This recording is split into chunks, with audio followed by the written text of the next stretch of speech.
على سيدنا مولانا محمد وعلى آله وصحبه أزواج।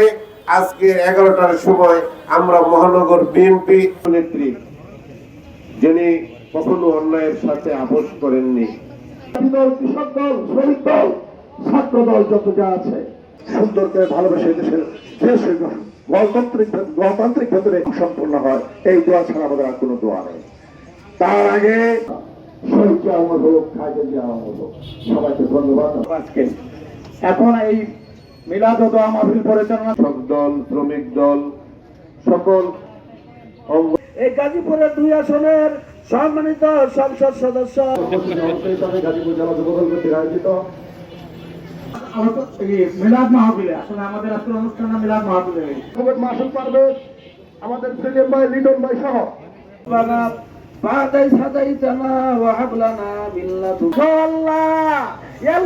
পরিবারের উপর তুমি খাস রহমত দান করো। ইল্লাল্লাহু মুহাম্মাদুর রাসূলুল্লাহ। আমাদের দেশ নেত্রী জারিয়া করেছেন আল্লাহ, তুমি তার প্রত্যেকটা সঙ্গে জারি। আওয়ামী লীগ শব্দটি উচ্চারণ করতে এই বাংলাদেশে এখন আর কেউ সাহস করে না।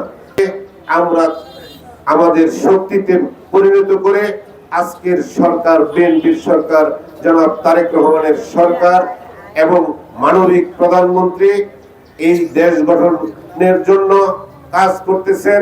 আমরা যারা পরীক্ষিত এবং আমরা যারা ত্যাগী, আমরা যারা বারবার প্রমাণ করেছি যে এই বাংলাদেশে বিএনপির নেতৃত্বেই একমাত্র নিরাপদ বাংলাদেশের মানুষ, সেই লক্ষ্যে আমাদেরকে নিয়ে যে দেশ গড়ার কাজ করতেছেন, আমরা আশা করতেছি যে খুব তাড়াতাড়ি এই বাংলাদেশ বিশ্বের মানচিত্রে একটি অন্যতম সুখী, সমৃদ্ধি এবং সুন্দর, শক্তিশালী বাংলাদেশ হিসাবে আমরা প্রতিষ্ঠিত হব।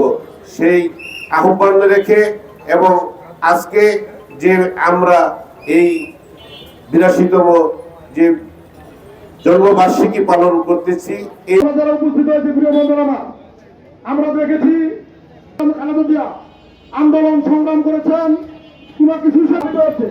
প্রিয় ভাইরা, আমাদের প্রধানমন্ত্রী পাশাপাশি বাংলাদেশি জাতীয়তাবাদ এবং ইসলামের মূল্যবোধের অন্যতম বাংলাদেশ জাতীয়তাবাদী দলের স্রষ্টা, স্বাধীনতার মহান ঘোষক শহীদ রাষ্ট্রপতি জিয়াউর রহমানের প্রতি আপনার প্রতি শ্রদ্ধা নিবেদন করছি। শ্রদ্ধা নিবেদন করছি জিয়া খালেদা পরিবারের কনিষ্ঠ সন্তান, বিশিষ্ট ক্রীড়া সংগঠন আরাফাত রহমান টুকুর প্রতি আপনার প্রতি শ্রদ্ধা নিবেদন করছি।